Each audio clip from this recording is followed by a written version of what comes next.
Morning everybody, Phil Henry here from the Capricornia Chamber of Commerce, here with the Chamber's President, Jason Foss. Welcome, Jason. Thank you, Phil. Good morning everybody. Blue sky, perfect time of the year this year. Well, finally, it's been a bit wet, but we've got some blue skies now. We're standing behind the Rockhampton Museum of Art this morning. Just had coffee around the corner at the Hummingbird, so pretty good start to the day. And we're right to go. So we're right to go. All right. What have we got? Caffeinated with a few stories, and the top one, of course, I suppose. Did you hear about the budget? Oh, I heard about it.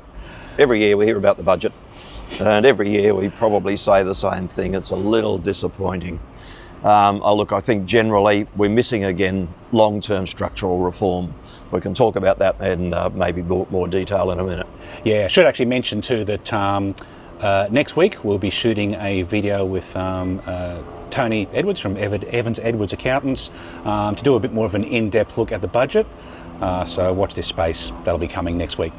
That's the good thing about Tony. He actually knows what he's talking about. Yes. It's good to find a local expert every now and then. Yeah, right. But there is a little bit of detail that we are more or less able to share with you because we can read it from work that other people have done. So, I think everybody's heard about, the $325 rebate on energy bills. That's not a lot, but it all goes, it's a little bit of help.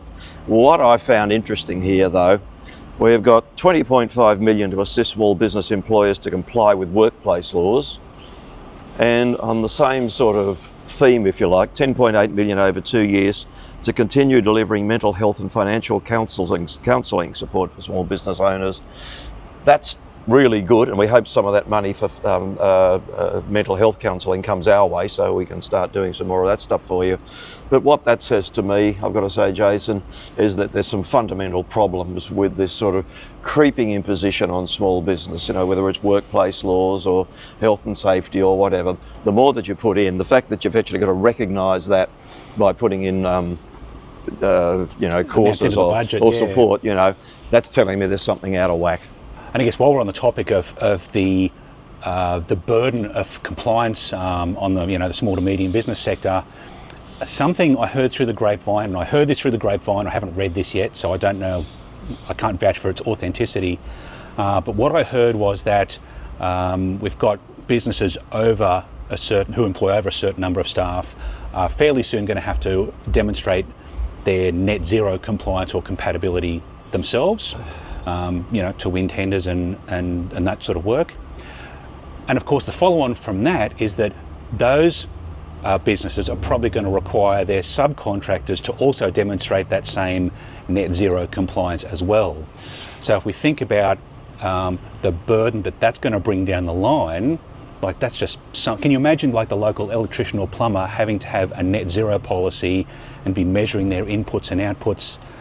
Like that's a lot of work and a lot of compliance coming down the line. I don't know if that's happening yet. This is what I hear, but we'll be definitely watching that space. I reckon it's all this stuff that is cumulative, and it ends up with, as we always like to say, mum and dad businesses where you're doing your books and doing all that sort of paperwork after dinner, and it just adds up, and that's the real problem, and that's what's driving a lot of the mental health problems. Totally, yeah.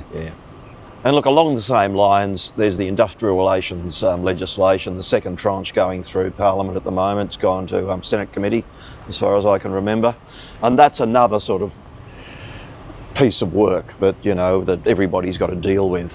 Once we've got a bit more detail on that, we will certainly bring that to you, and with any luck, run a bit of a workshop to help you understand this extra burden of compliance. Yeah, we've got that kind of got that penciled in. So watch this space. Once some details actually come through, that'll be a good time for us to run a piece on that. Yeah, no, good one. So aside from the budget this week, there was another big event in the nerd world that I live in. Google have their annual I/O Developers Conference, and it was on this week. And in that conference, they're announcing a lot of like software things that they're doing and what's coming up with search and Gmail and stuff on Android phones and bits and pieces. But pretty much I'll say every segment without fail was all talking about AI. Everything is AI. AI this, AI that. AI is coming to all of these things, if it's not already. Many of these are rolling out in the United States this week. We'll see them soon.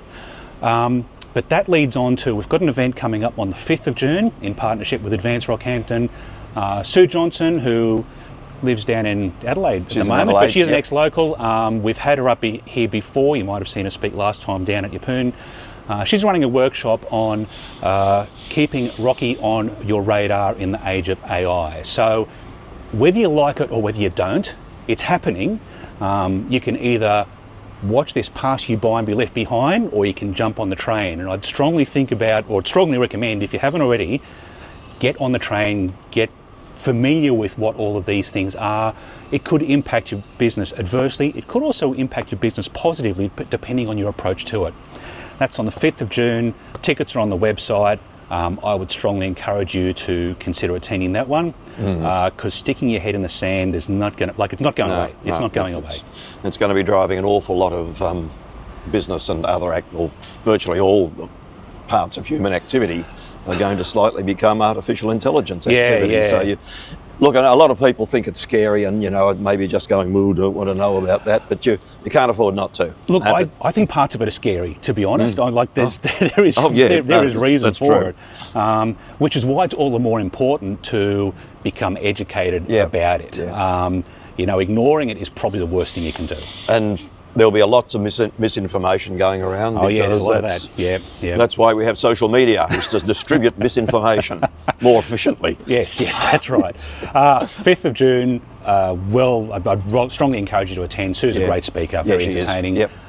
So get your tickets on the website and hopefully we'll see you there. Terrific. And finally, wrapping up, our next event's actually on the 29th of May, which will be Wednesday next week, is the time of shooting this. And that's our catch-up coffee.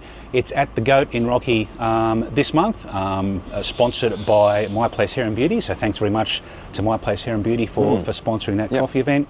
So that's the last Wednesday of the month. It's the 29th, I think, this month, down at the Goat.